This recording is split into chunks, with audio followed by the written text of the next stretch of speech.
Please video kana akkuma simbira qaqqabeen laayikii gochuu keessan akka hin irraanfanne hin daganne jecha nyaata mana madaamii keessatti na guggubaa ture nyaata maqaan isaa qosharee jedhamu hojjedhee faamilii koo nyaachisuuf kutadhee ka'e. Nyaatichi maal ture kamitti hojjetamaa maal nyaatanii maaltu ture wanti itti makamu jalqabaaf dhuma isaa kan jedhu warri nu jaallattanii nu kabajanii turtii keessan video kana waliin godha akka taasisu liis ga'u gara sana.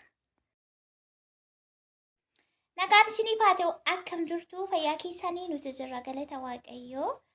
Har'a viidiyoo biraatiin deebinee dhufneetu jirra.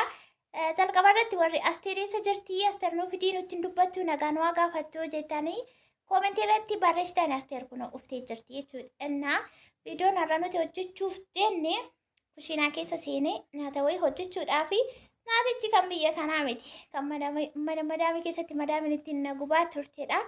Yaa'u yeroo tokko nan hojjedhachuudha kan achi nyaatanii suutu medheetiin barsiisaatee jira.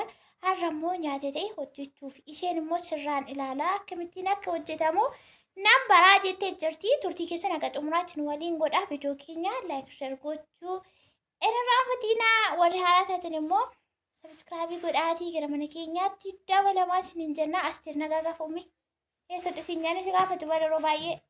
Akkam jirtu nagaa keessanii nuti nagaa keenya bayyuu hin qabnu. Yoo ibee qabaatte maarsiifaa bu'anii meemu. Har'ammoo kushiina seenuu jirraa hojii tokko hojii adda talaalaan koo irraa baruuf bukkee irraa ba'aa jaaluma. Bukkee dhaabatanii miti kan irraa baran ilaalaniitu malee gaardii gooteeti kan bukkee dhaabatte. Addaan gaayis amma kushiinaa seennee maal akkan hojjechuuf ka'e isinitti agarsiisna jechuudha. Wantoota barbaachisan haga manatti argame. Yeroo tokko waachichuudhaaf yaaddu mitiire mana keessatti namaan argamu suuqii deemuufis fagaachuus maal ta'us danda'a. Garuu hagatee walitti qabeetiin jiraatu sunis maal akka ta'e kaameraa galagashee isinitti agarsiisa. Nan hojjedhaa hin ilaalti. Marsaa miilanaa isheetu hojjeta isheetu viidiyoo yeroo isheen hojjetu viidiyoo nan waraabaa. Isheen immoo akkamittiin akka hojjettu hin ilaaltu jechuudha. Nan baran ilaaleetteetti. Lees amma gara kichinii deemna. Guys kunoo akkuma asirratti argitanii nyaanni ani hojjechuuf ka'e qusharii jedhama. Nyaatichi qusharii jedhama. Wantoonni na barbaachisan ruuzii, as kanatti shunkurtii, kun immoo timaatimii, kun immoo misira duudaa, kun immoo isaa mokoroonii isa tuubboo jechuudha. Xixiqqoo isa tuubboodha. Kaameraatti galagashee isinitti agarsiisa. Kun immoo paastinii. Paastiniidha kun immoo. Kanumatti mana jiraa kanarraa qusharii hojjechuuf. Qushariin maal akka ta'e warri beektan beektu. Madaamonni baay'ee jaallatu. Ani baay'ee hojjechaan ture jechuudha. Gosa garaa garaatiin. Waan hin beekne immoo qushariin maal akka ta'e akkamittiin akka hojjetamu ni daawwachuu ni ilaaltu. Kaameraatti garagalchee isinitti agarsiisa. Sirriitti akka isinii galu. Kun ruuziidha, shunkurtiidha, misira duudaa. Kun misira duudaa, kun mokoroonii xixiqqoo, kun paastinii, kun immoo timaatimii jechuudha. Kun hundumti bakka tokkotti hojjetamu kamtu dursa kamtu booda kan jedhu walumaan ilaalla. Nu hordofa viidiyoo keenya laayik gochuu nu raawwatina. Kunoo akkuma asirratti argitan kun ruuziidha. Kunoo isinitti mul'ata miti kun ruuziidha. Kun paastiniidha. Kunoo paastinii. Kun immoo mokoroonii ishee xixiqqoo taate tuubboo jechuudha. Isa tuubboodha. Kun misira duudaa. Misira duudaan kunooti. Shunkurtiinis immoo kunooti. Shunkurtiin kun garuu haala kanaan miti kan ciccitu. Asteerittiin kenne eerasii kukkuteedhaan ture. Isheen immoo hin beektu barachuufi. Kanaaf shunkurtii kanas immoo akkam godhu akkamittiin akka walitti dabalamu nyaata akkamii akka ta'e beeksisni koo hin nyaatu moo hin dhiisu moo nan waga'amu nan gurshamu nan nyaachisa moo kan jiru walumaan ilaalla. Timaatimiin kunis immoo kanumatti nu ga'a. Jennee kunoo timaatimii sadii qopheeffannee jira. Wantoonni itti dabalamanis immoo kan biraan jiru isa isinii ibsina. Maalumaafuu isin haga xumuraatti nu waliin tura hin jammarraa jechuudha hojiisa.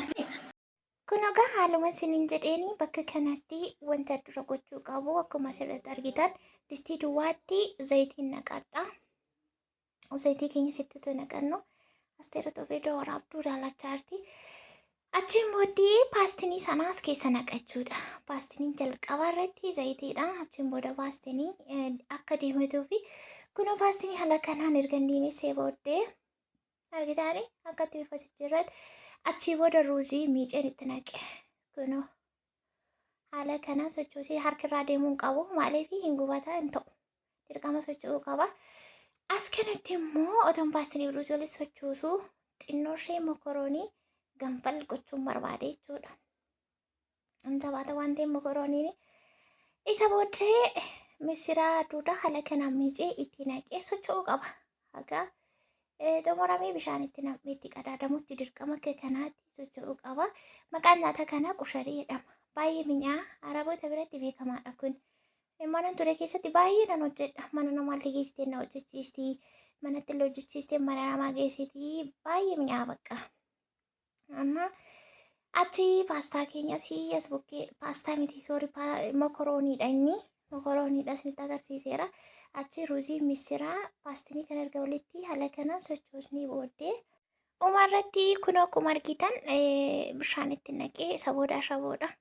Kuni ashaboo fi zayitii qofaani wanta as keessa jiru gosa sadii paastinii ruuzii fi misiraa jechuudha. Bakka tokkotti kan affeelamu zayitiidhaani.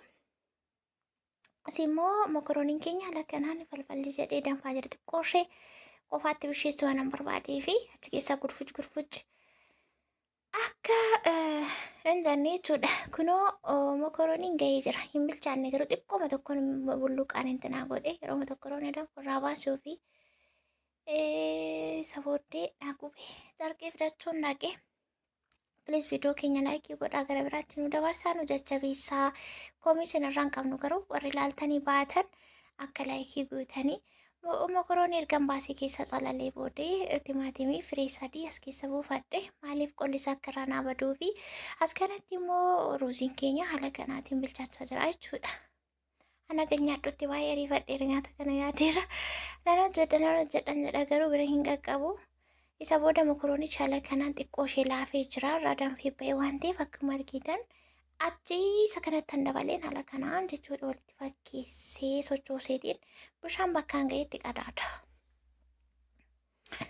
Kunoo akkuma argitan jechuudha isa booda bishaan itti naqee isa booddee walitti sochoosee ashabootti naqee argitaniittu hamma naga'u baay'istanis hojjetattan xiqqeestanis hojjetattan haga beeksisa keessaniitii kan beeksisni koo innaatuun dhiisuu kan jedhu kirikirii keessan jira. Kunoo asitti timaatimiin koo naaf bilchaatee qolli isaa irraa luqqa'eetu jira. Qaxaqqaxachuudhaa fi isa booda haala kanaatiin hin baasachuudha keessa argitanii qola gaggatee jira. Kan ammoo soosiisa hojjechuu fi soosiisa akkamiin akka hojjetamu asumaan isinitti agarsiisna. Achi shunkurtii isa dheeratee kukkutame san shunkurtichi xiqqoo ishee fufurdaateera. Yaa wasti yeroo jalqabaati waan ta'eef akkaataa isaan barree fuulduratti nan hojjedhatte ilaalaa jirti. Shunkurtii keenya haala kanaanii duqeetiidhaan alawwa sannaa jechuudha. Maaliif yeroo xabbasamu sirriitti chiipsii ta'ee akka ba'utti yoo akkasumatti yoo xabbafame hin ta'u shunkurtiin jettan hin ta'u hin lallaafa akka kawwadhii ta'a. Ani immoo chiipsii isaan barbaade shunkurtii achi zayitii keenya ganu ga'ee maxabashaa keenya irratti xaphi godhanii erga zayitiin ho'ee danfee baay'een keessan ni beektu chiipsiin hojjettu waan meeqa waan ta'eefu achi booddee wanti ittaanu timaatimii koo qola isaarraa quncifadhe haala kanaan qaxaqqaxuudhaa fi argitanii akkatti qola bobbaasee yaa bilenderii kanaaf jedhee fuudhuu hin dhaqu. Kanuma irratti han qaxaqqaxa. Kun haaluma argitan kanaan asuma irratti qaxaqqaxee maal jedhee bulleeffadhee booddee asii immoo zayitiin keenya haaluma argaa jirtan kanaan nu ho'ee jira. Ho'ee kun haala kanaan xabbasee sooftii jala oolchee jira saayinaarra zayitiin akka keessaatti cuunfamutti.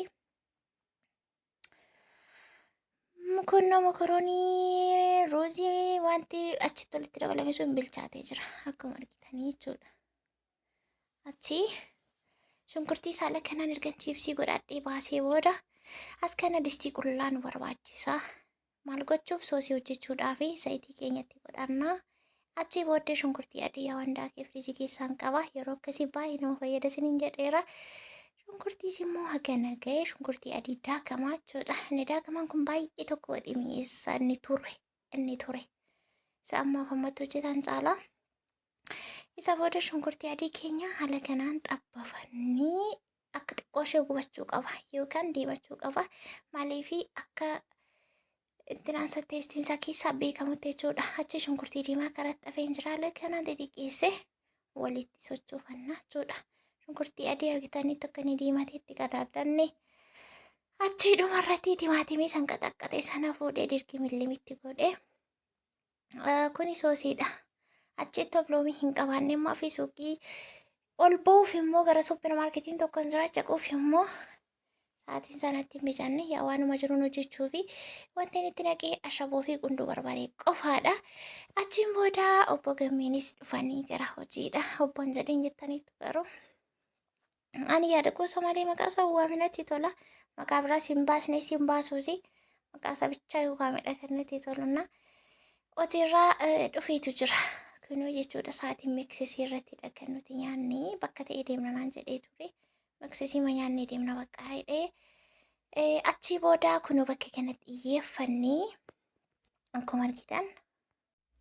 Isa booddee kunoo akkuma argitan qofa qofaatti jechuudha saayinaatti intina godhee soosii sanarra buusee inuma nyaatu yeroo namni itti mi'eesse inuma nyaatu yaa nyaatan innaa hidheen ture xiqqoo haaraa waan itti ta'uufi suutuma suuta hidheetiin nyaata mana madaamii keessatti na xabbasaan na gubaa ture yeroo sana nyaanneen illee jechuudha maaliif yeroo nyaata hojjedhu nyaadhu darbee immoo mana madaamii keessatti nyaata nama nyaachisu dhugaa dubbachuuf keessumaa warra kichinii keessa hojjettan jechuudha.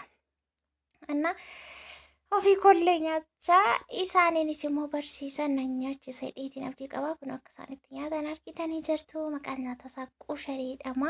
Affaanyiif akkamittiin akka hojjetamu nutti agarsiisettanii koomentii jalatti kanan irra barreessitanii turtanii yaa'usa kana gaafa ofii hojjedha akkasumaan isin deebisaa jechuudha. Piliis viidiyoo kan akkasii laayikii gootan asumaarraan kabajaaf jaalala isin gaafanna. Haala kanaan nyaanni baay'ee tokko mi'aa otoo achitti obloomii qabaate immoo waaw. Kana isinitti himuu hin danda'u. Isas immoo yoo waaqayyo jedhee marsaa miilanaa dhufuu nan hojjedhaa jedheetiin abdii qabaa sumarraan immoo asteeris immoo nan barsiisa. Innis barsiisi waan naan jedhuuf viizaa hojjechuu maal kana akkas fakkaata hedduutti immoo asteeriin baatee argitanii miidheere wanti tokko irratti namni irraa darree gaggoonii nyaanni baay'ee tokko mi'aan garuu nyaatan jedhee mayyaada garuu giddii nyaachisuufan ture. Akka kanaatti fataazanaa goonii hojjennee jechuudha qushariittiin madaamii nu guggubaa turte arama mana keenya keessatti.